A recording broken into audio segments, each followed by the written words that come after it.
Hey, it's Tommy the Butcher for Wise Guys Barbecue, back with another video. You got some pulled pork you don't know what to do with? We've got the perfect idea for you. You're gonna absolutely love it. We did a pulled pork gnocchi ragu bianco. I'm gonna show you how you can do this at home, but before we get started, please like, share, subscribe, ring that notification bell so you will not miss an episode. Stick around, we're cooking together. We're gonna do a recipe for you today using any leftover pulled pork from a previous cook. We're gonna do our sauce first, and we're gonna be building a ragu bianco. And what ragu bianco is, it's a white ragu. Normally you tend to think of ragus having a tomato presence. For example, ragu alla bolognese, but we're gonna do a ragu bianco. First thing I'm gonna start with, we got a whole fennel right here, and fennel you can find in any produce market anywhere around. It has a slight anise flavor to it. Normally when you're doing a ragu, you're starting off with the base sofrito. Now sofrito is basically aromatic vegetables, carrot, onion, celery, but we're gonna do away with the carrot and the celery today. We're gonna use fennel because we wanna put a wise guy spin on. I wanna save some of these fronds. These fronds are these little tiny, they look like dill, these leaves on it, because we're gonna use this for our final presentation, just to get enough for about 2 or 3 tablespoons. We're gonna chop them up right now. All right, so now I'm gonna remove these stems, the stalks. We're only gonna be using the bulb today, so I'm gonna remove these, put them aside for another use at a later time. All right, we need to get this all diced up, so I'm gonna turn it and see exactly where that core is, because we're gonna have to remove that core, but by looking at it when you cut it, at least you know you're getting right down the center of that core. And then all you gotta do is tip it up on its side, go in on an angle on either side, just to remove it. Next, we gotta get this diced up.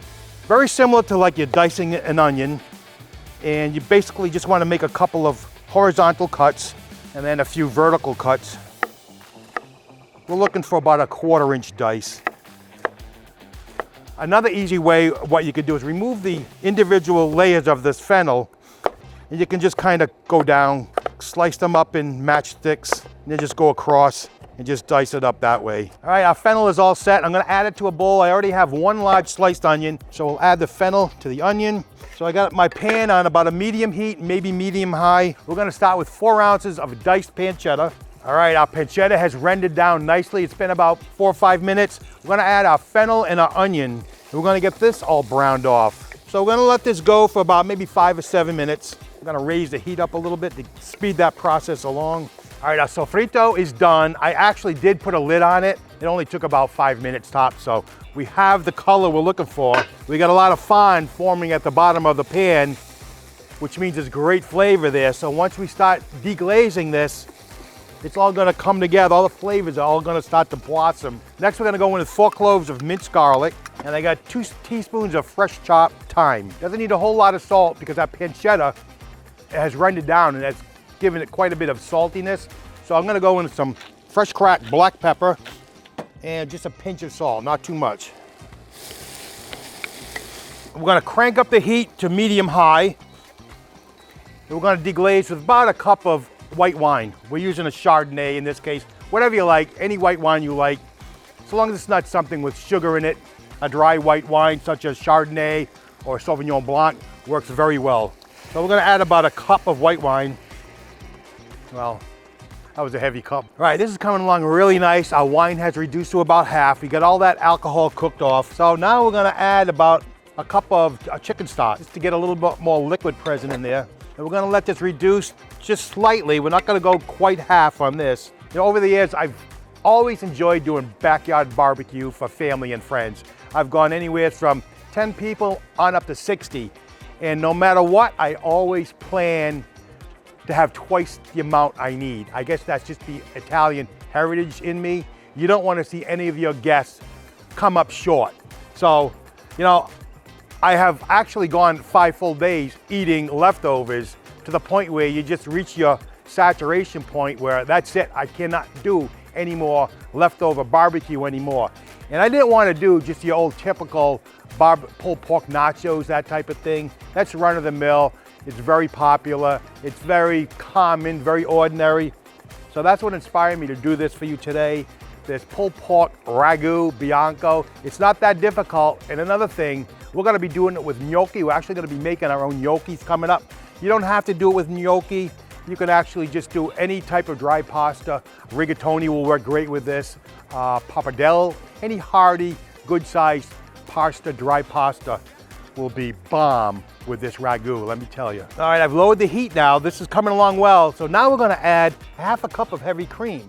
This is gonna add a little more richness, a little more body. This is coming along well. Now we're gonna freshen it up a little bit. We're gonna go in with about 1/4 cup of fresh lemon juice and about 1.5 teaspoons of fresh lemon zest. Gonna let this return to a slight simmer before we add pulled pork in. I have about almost 2 pounds of leftover pulled pork. This sauce I would kind of estimate about 1 pound to 1.5 pounds of pulled pork. This is gonna be a rather chunky ragu. One last thing, the only thing we're gonna add are those fronds from the fennel bulb that we reserved earlier.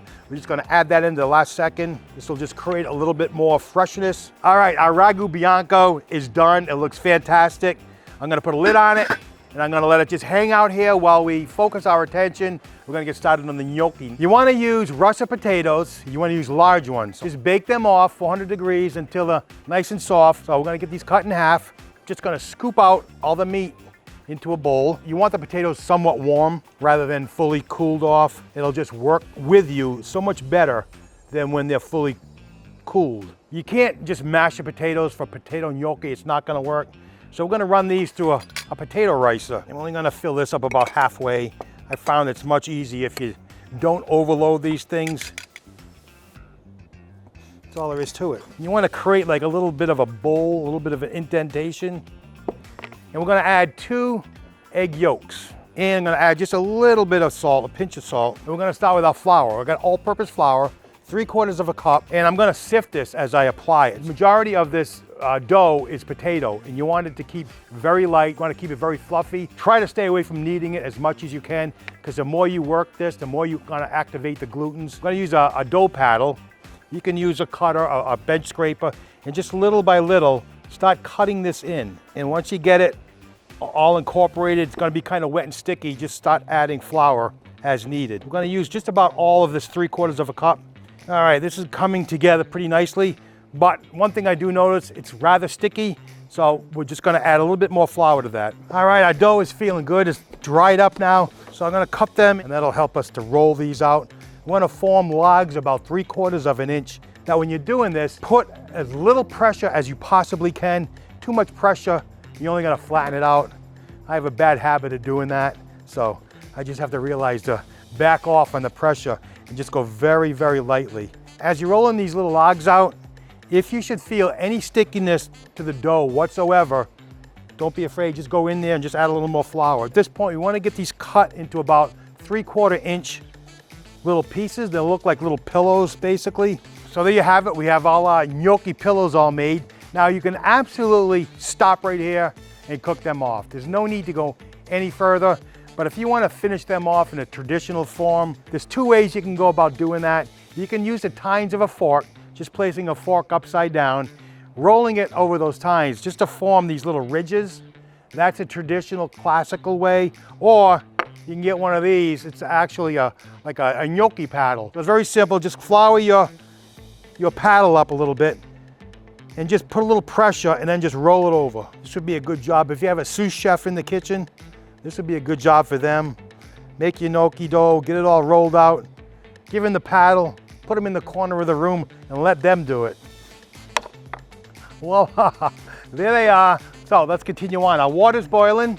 We got our ragu all backed up, ready to go on the side. It's nice and hot. So it's time to get these gnocchis in the water. You just want to add salt to water, a little bit of salt. Now, these are fresh gnocchis. They're only gonna take literally a minute or 2 to cook. All you have to do is plop them in. You don't have to set any timer whatsoever. As soon as they've risen to the surface, you know they're done. So we're gonna just drop these in one at a time. All right, we're just gonna keep an eye on these until they've literally popped up to the surface.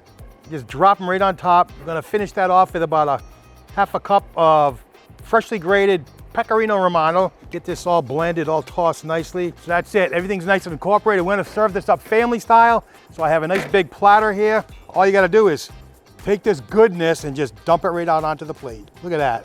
All right, we're back, and you know, I've been out here doing this all day and I just cannot wait to jump head first into this. Enough said, here goes.